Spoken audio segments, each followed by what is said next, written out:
Hello guys, and welcome to a new Wargame video by me, Vulcan, and today again I'm joined by Val. Say hi. Hello guys.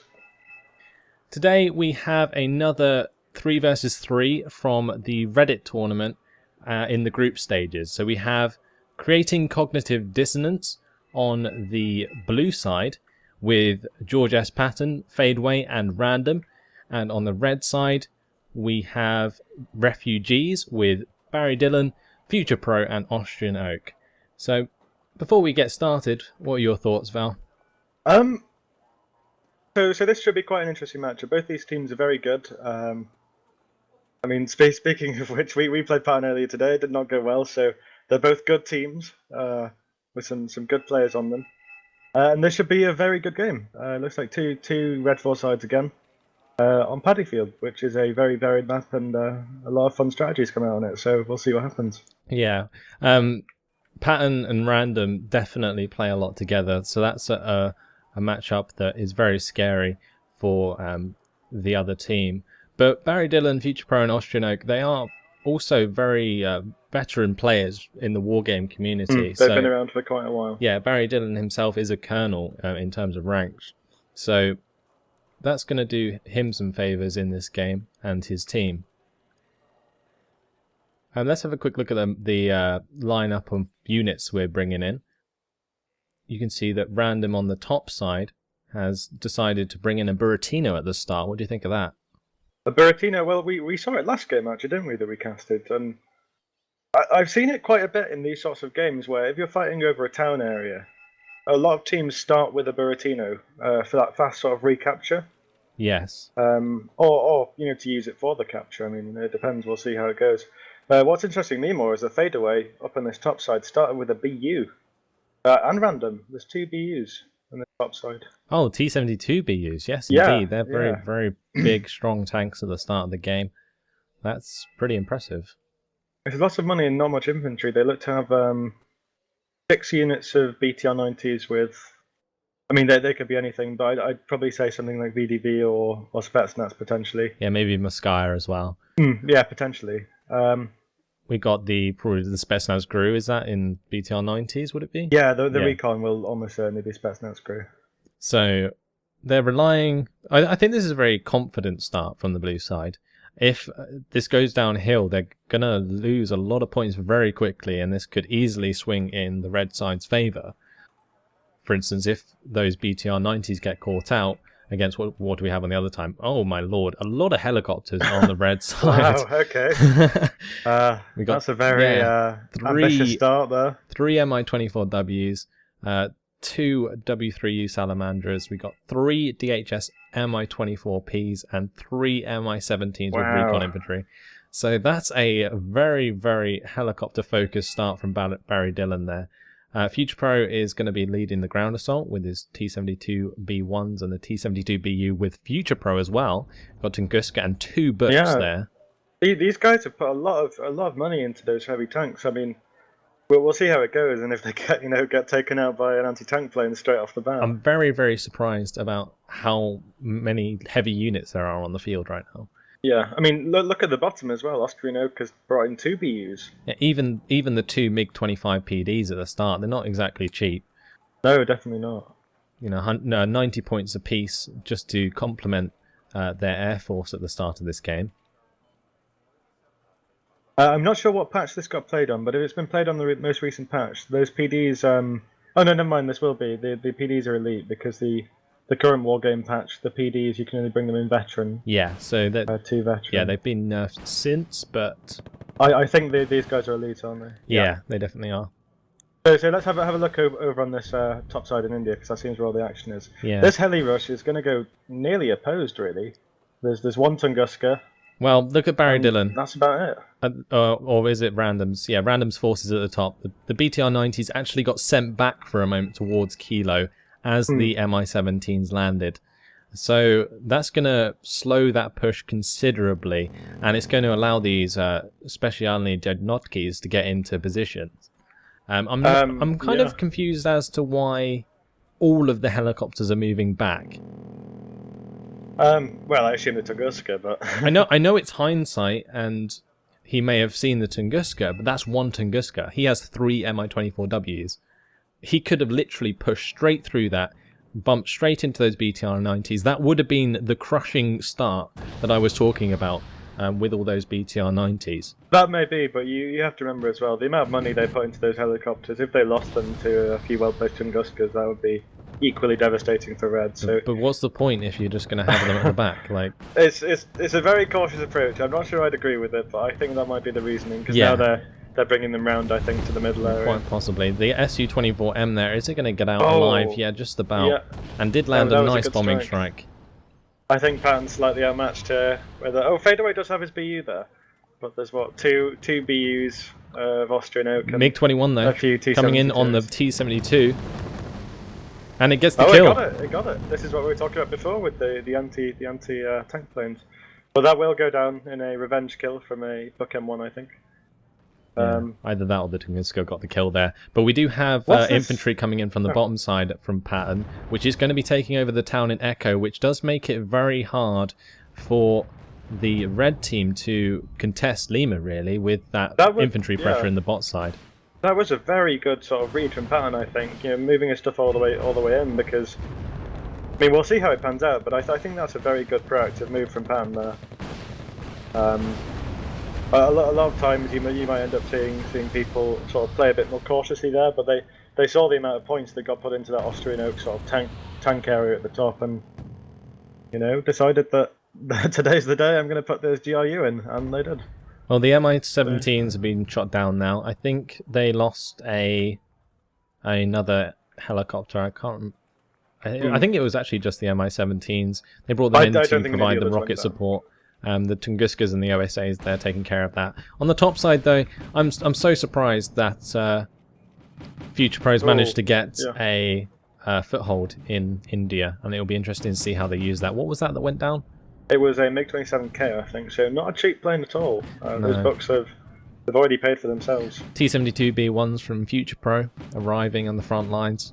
That's going to make it even harder for Random to push back into India. And it's definitely, if we look at the map as a whole, it's a lot more beneficial to hold these 2-point sectors in the top side than it is the 1-point sectors in the middle.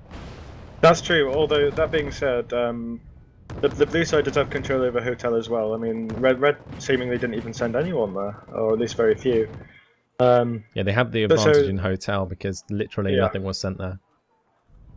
There was also a bit of a BU duel, I don't know if you caught it earlier, where Fadeaway got a nice shot onto Austrian Oak's BU and took it down to below half, so that's sort of a BU that's taken out of action for a bit, I think. But we'll see how it goes. I mean, Red's definitely made a very strong move in the top side of the map, but they're very weak in the middle, though. Yeah, they could completely collapse if they're not careful. There's almost nothing between Echo and Delta, and if they can capture Delta, they'll get a nice points lead for themselves. In the VDV there, taking a lot of damage from fire support, the T-80s and the BRDM-3 there, just doing work on that VDV 90 squad's going to take it out, and that's going to leave pretty much nothing to defend Echo. Reinforcements being rushed down from Bravo towards Echo now from the red side, just to stem this push from Patton. Well, this is a very good position for Blue, though, because if they can come in, they can cut off the reinforcements through Bravo. Yes, definitely. And then that gives Random up in the top side a much easier time of taking back the India sector without the risk of enemy reinforcements. Honestly, I think what they're probably going to do is invest all of their forces now in the middle. I think Random will just keep a defensive line at the top to stop them pushing through to their home sectors, and now they'll continue their whole force down the middle. The only thing that I would say they need to be worried about is if the T-72B1s from India got moved to the cliff edge there, they could snipe reinforcements as they come in. That's true, although they'd be really opening themselves up to Random's own B1, so... Yeah, and also air attack as well. Yeah, I mean, we'll see. It does look like the blue side is just pushing down the centre area. They're really going hard. They're not weighing up for anyone, I guess, and forcing the T-72s back. Yeah, they've pushed and taken lots of ground, so they're in a very good position right now. So again, even though India is captured by Red, this entire sort of, well, they've just collapsed in the middle. Really, there's nothing there. Well, 2 players went topside for the red team, and only 1 player went in the middle. And it looks like what happened when the initial forces from Patton got destroyed, 2 players from the blue side reinforced the center and completely crushed the red side player.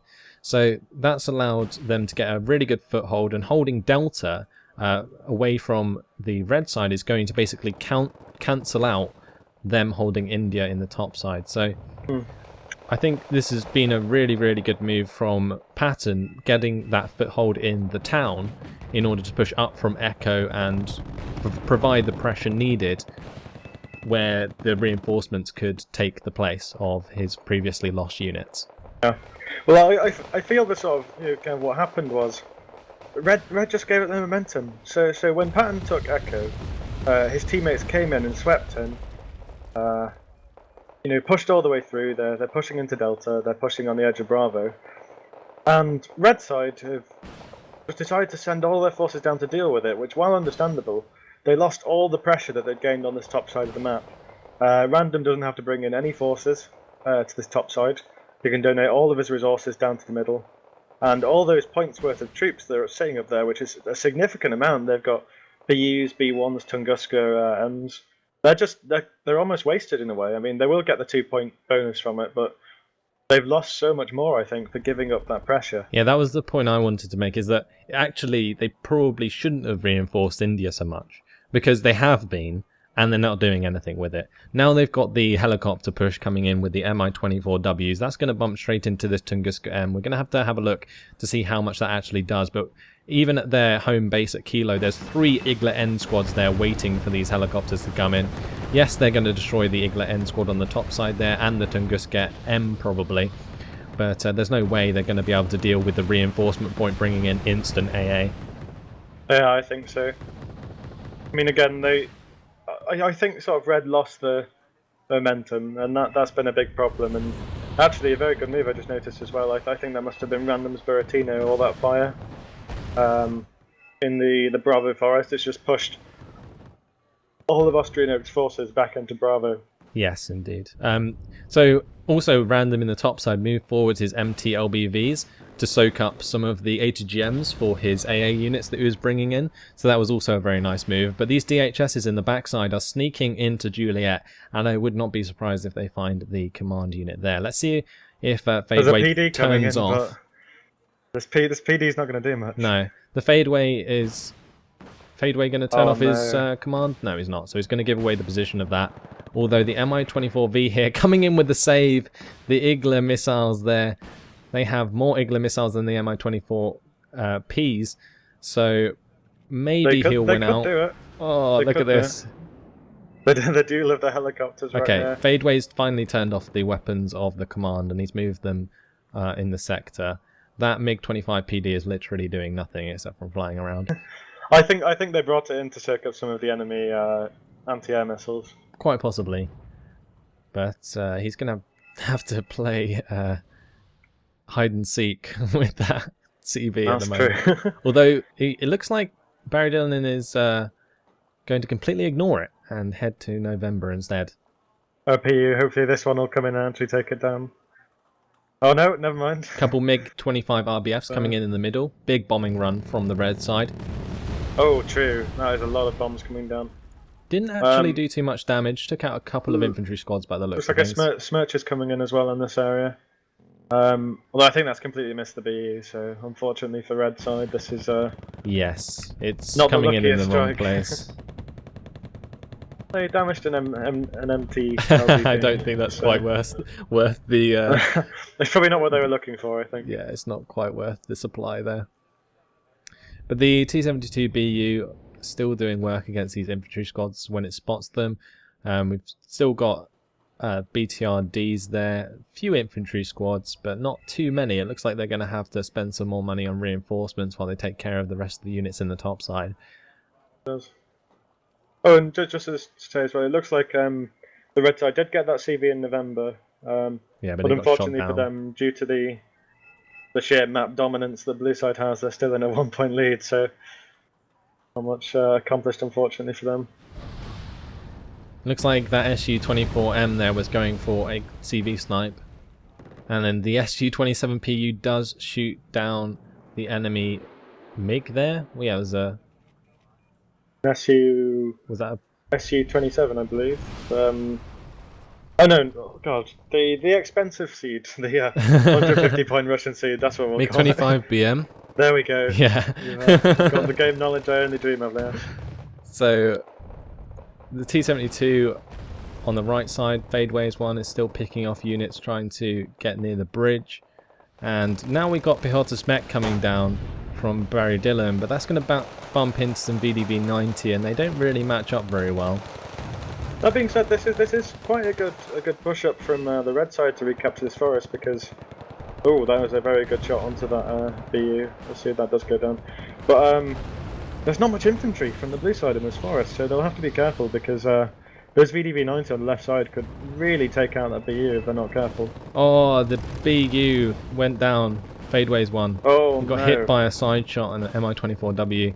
MiG-25 RBF coming in to bomb the Tunguskas. It's going to kill one. Not going to kill the second. Will this MiG-27 get the... Oh, it got the BU. Oh, another BU gone.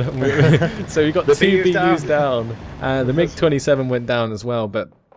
Luckily, random's reserve BU came in. Yeah. So the third T-72 BU now on the battlefield for the blue side.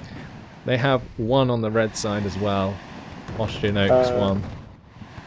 They're doing this area, but they do still have a BU sitting up in India. For Reds, the perfect use of Sapri there by Future Pro. High ground forests, absolutely destroying the VDV-90. Sapri are one of my favourite units, because who doesn't love a good portable napalm screen you can drop down in a forest? It's really good against Guskas with infantry. their radar turned off are not going to get sniped by the Su-22 M4P. So that was a nice little move there from the blue team. Both players, Random and Pattern, micromanaging their radar AA very nicely. And the counter cap in India. Yeah, I just noticed that. Although UAZ. they are pushing through. So, oh, a T80 UK coming in for Random. I don't think they're going to let them do that. Not for long, at least. It's very interesting T80 UK. I'm not sure I'd want to put it in there. I feel that might just be throwing the unit away, but I mean, well, it depends. Be able to save it. If the Moskayas can do a decent amount of damage to these T-72s, then it would be okay. But yeah, it looks like Random's having second thoughts. I think I would too if I were him, honestly. Yeah, definitely. I mean, while this is, I'd say, definitely in Blue's favour at the moment, it's definitely not over. Red's sort of re-established control over that forest. It's +5 at the moment on the points. Well, it's not over until the fat lady sings, but unfortunately she's warming up her vocals and about to sing her favourite song. Where do you think that the red team can bring this back, honestly? The red team, I think they have to push through at the top.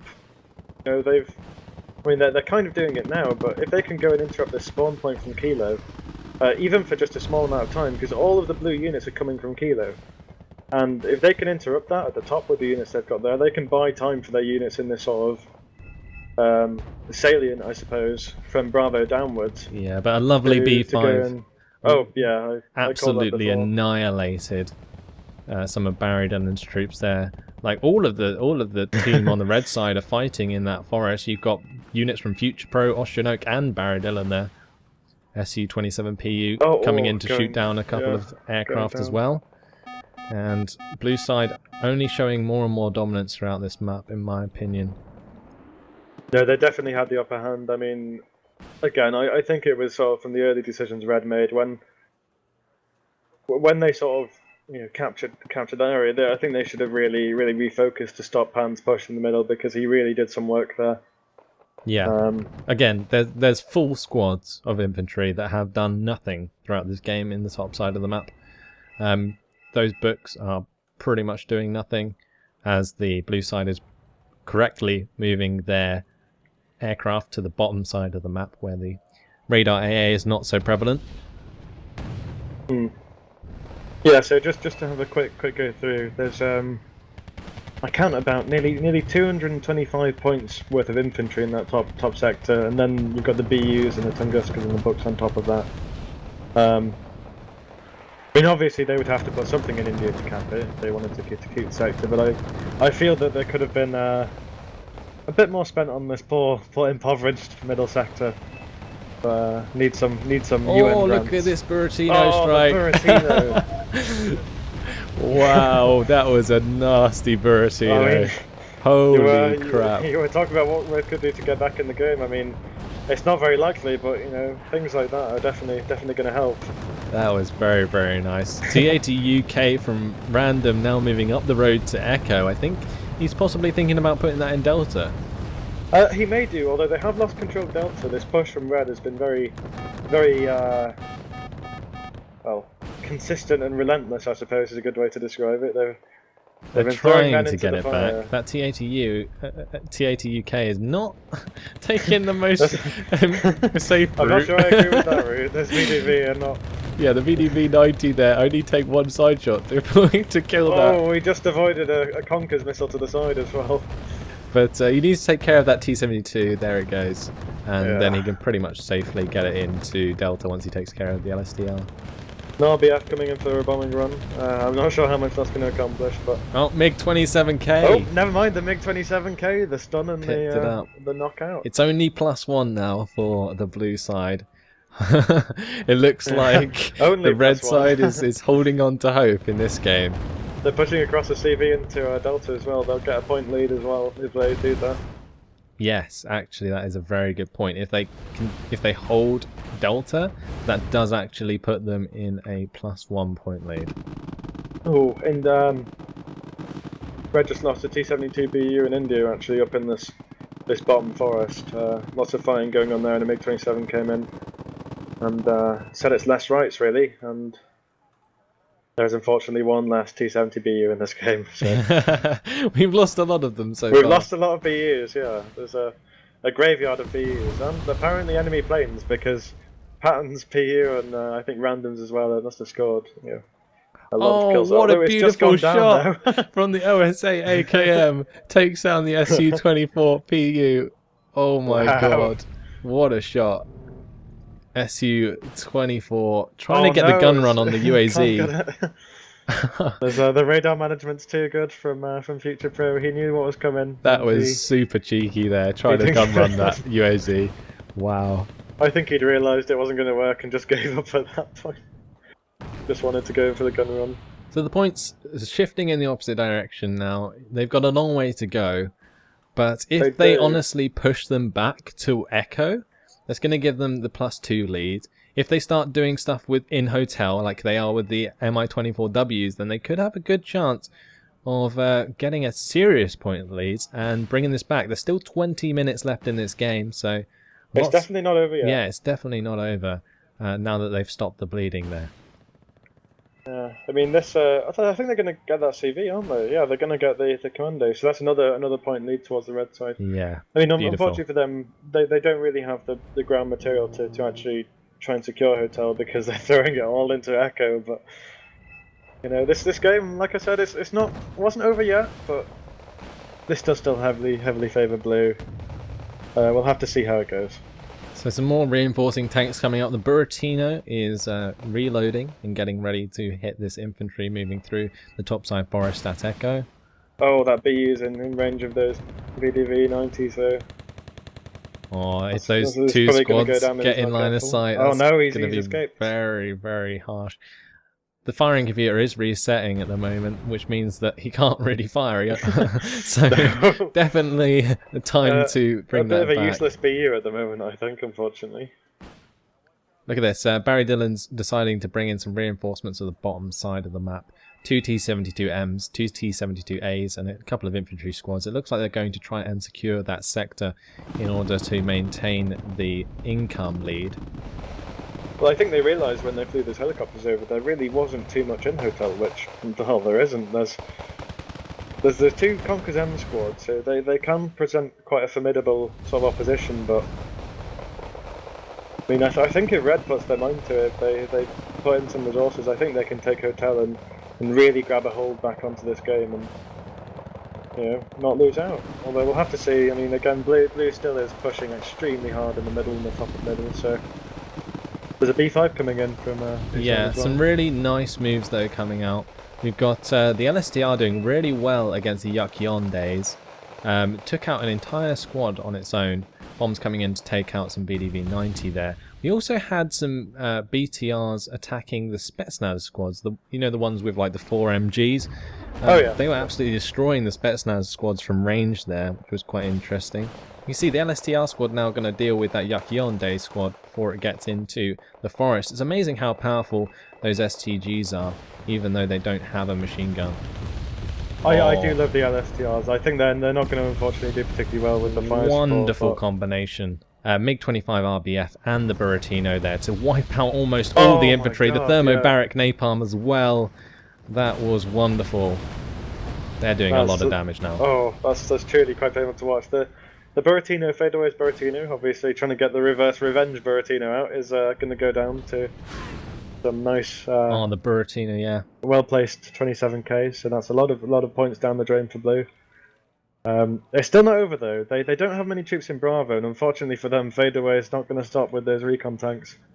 Well, Austrian Oak has the momentum here with his BMPT, T-72A and the T-72BU, but he is driving them all through flames, and that is going to cause them to be panicked if he's not careful. It might be. I'm not sure I agree with going through Make the napalm, them a lot less efficient in battle. I mean, look at this though. Blue has nearly nothing here. You know, they've gone from seemingly having a complete control over the sector to having no tanks, a few Spetsnaz. In fact, you know, if Red drives their forces in here, nothing can stop them. They have no anti-tank units. I think it was just a combination of really nice combined strikes from all the players. In the bottom side though, we have Barry Dillon pushing with his reinforcements now. T-72A is coming in to clean up some units, and they also want to take out this UAZ in Hotel to stop the +1 lead.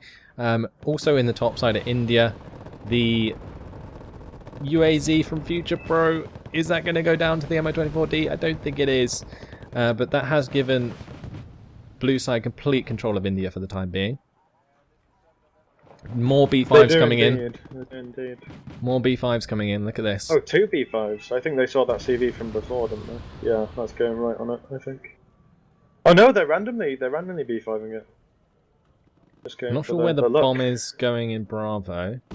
Okay, that's going to miss completely, but in India, hits the mark. We're on a +2 lead now for the blue team, creating cognitive dissonance, doing very, very well. I feel this is slightly unfortunate for Red because, you know, they just have recovered a bit of momentum in this game, made some nice plays and really damaged the mid push, but then they go and lose India and give the enemy team a +1 point lead. So the MiG-25S though coming in, saving the day for just a little bit, getting the UAZ in India with some bombs. It's a major air force though, still coming out from the blue side. They haven't really lost many planes actually, have they? It's more of the red side, the SUs taking down enemy planes. Oh, this is pretty bold, but very effective from Austrian Oak. This Lima has literally nothing in it but a UAZ. This game has swung completely on its head. I mean, I'm not sure how this will end because. Sorry, I'm not sure how this will end because it's it's practically a hop, skip, and a jump, and then the blue side takes it. But I mean, we'll see. The red side still has a long way to go. They're still on a +1 income lead. They should have really brought up a command unit behind their reinforcements in Hotel so that they could have captured it immediately. They do have the KA-29TB coming in with the command infantry now. The T-72BU getting some really nice snipes in the middle. Wouldn't be surprised to see that targeted though by an aircraft from the blue side though. Yeah, SU-27M. Yeah, it looks like that's mainly focusing on the enemy aircraft it looks at the like moment. It might be. Hasn't focused on the T-72BU. So Red lost their CV in Golf actually. Yeah, and the one in Mike just went down as well. Yeah. I remember seeing the B5 going through the bottom, but I didn't quite watching it through. Looks like that was a lucky snipe. Another B5 going to go down on top. A game of B5s.